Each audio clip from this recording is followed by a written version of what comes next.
Hey, I'd like to welcome you to another episode of the Mission Matters Money podcast, your source for all things money. My name is Adam Torres. You can follow me on Instagram at Ask Adam Torres to keep up with my book releases, book tour schedule, signings, all that other good stuff. Always love to connect with you there. And as always, if you'd like to apply to become a co-author of one of my upcoming books, just head on over to the website, missionmatters.com, and click on Become an Author to apply. All right, so today I have Jerome Myers on the line. He's founder and advisor over at the Myers Development Group. Jerome, welcome to the show. Adam, grateful to be here. Thanks for having me.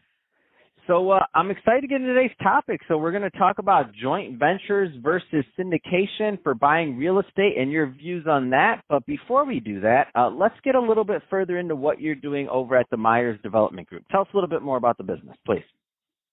Yeah, Adam, we buy broken apartment building businesses. And some people scratch their head and like, what do you mean building businesses? And so what we found is when you get into commercial real estate, banks enjoy financing it because there's a hard asset tied to it, but there's a business that you're operating, and because you're operating a business, if you can improve the net operating income, you can force the valuation of the property to go up. And so what I look for is properties that aren't performing optimally, and then working on that business to increase the value of it.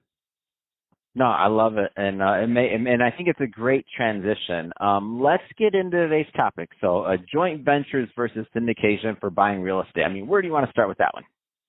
I think apartments have really become extremely popular in the space, and a lot of the educators around the country are encouraging people to go buy a huge apartment building. Hey, just go big, go buy something over 100 units. And so let's just say that costs $10 million. And the majority of people that I know have only bought a single family home, right? And unless you're in California, you probably haven't made a purchase of an asset over $500,000. And so I'm going to go from $500,000 or less to a $10 million purchase in one transaction. Just doesn't seem reasonable.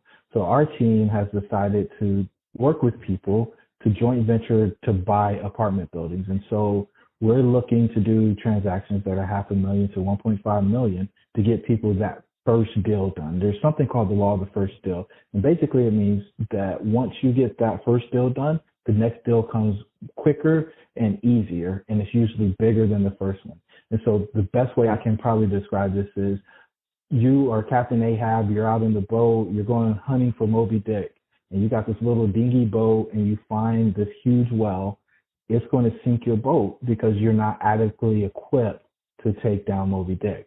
So let's go tuna fishing. Let's go dolphin fishing first, pull down a smaller deal, get some experience, get some credibility in the space, and then work our way up to some of those bigger deals.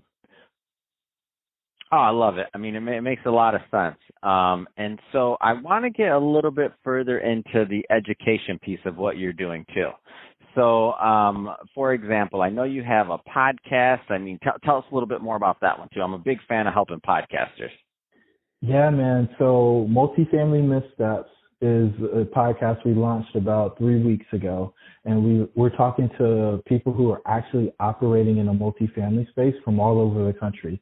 And they're giving us the stories. They're giving us the peek behind the scenes. I think a lot of times people come on podcasts and present this rosy picture. It's rainbows and gold at the end of that rainbow. And the fact of the matter is there's a whole lot of stormy days in between, especially when you're running a business. And so we're getting people to tell their horror stories and the things that they wish they would have learned prior to getting into the business.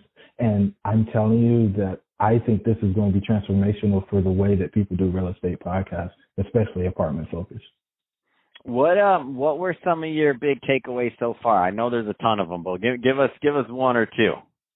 So I think I had a guy out of California named Brian Burt come on. He's been in the industry for about 30 years. And he said, we got into this deal and we were underwater. I didn't want to ask the people that partnered with me on the deal to put money in because we ran out of cash in the actual business. And so I started writing a check. That check was $15,000 each month. And he did that for 3.5 years. I don't think most people have the stomach to do something like that, but to know that that's a potential will weed out the people who aren't ready to do stuff like that. I had a guy named Kenny Wolf who's out of Texas come on, and he spoke about how he was trying to coordinate the vacancies so that they could do a lift on the building because the foundation was damaged. and it took him over a year to get everything coordinated. He missed his projections on his pro forma, and because of that, there was some negative impact on the community as a whole. And so, we're getting those big stories. And then, we got people who, those guys probably own over 3,000 units apiece. We got another guy that came on. He just bought his first triplex, and he's explaining how he lost this. And he said, I've been in my condo, or I've been in my duplex for 3 weeks now, and this is the first week where I haven't heard any rats. And so there was a rat infestation in the property that he bought. He's house hacking, so he's living in one of the units, and he's just going through. He's actually living in a basement, but he's just going through that story. And it's just like, we got people from all ends of the spectrum sharing these stories. And, people can pretend like they can't learn from everybody, but Adam, you can learn from anybody, and it might not be for you, but it can help protect somebody that you know. And so, we just want to get people exposed to the space. And then from there, they can make decisions about what they're going to do and what investments they're going to make. Man, that's so exciting. I love it. And here goes my story. So I had one of those first like fourplexes when I got out of college years ago. And I remember living one of the units and renting the other ones out. Middle of the night, somebody's banging on the door. I go outside. I'm like, oh my gosh, what happened? And the water heater broke and all water everywhere, just flooded, terrible, like 3, 4 in the morning. I'm like, why did I get into this business? Another one. When the worst ever, though, I feel like, is when you get the call from one of the tenants, like there's flies outside the door. We won't go into that one, but I've been through that one too. You're like, oh man, goodness. Yeah, it's just not the best. So we're not trying to scare people away from real estate on this podcast. Just throwing this out there. But I highly recommend that you check out Jerome's podcast, because I know where these stories are going, and I 100% agree with you. You're like, when you're doing these episodes too, you're probably like, dang, that happened. What? That's crazy. So I get it, and you're gonna have a ball doing that podcast, man. So congrats on launching that. So that being said, Jerome, if somebody's listening to this and they want more information on the Myers Development Group, or to listen to your podcast, I mean, what's the best way for them to follow up and to connect?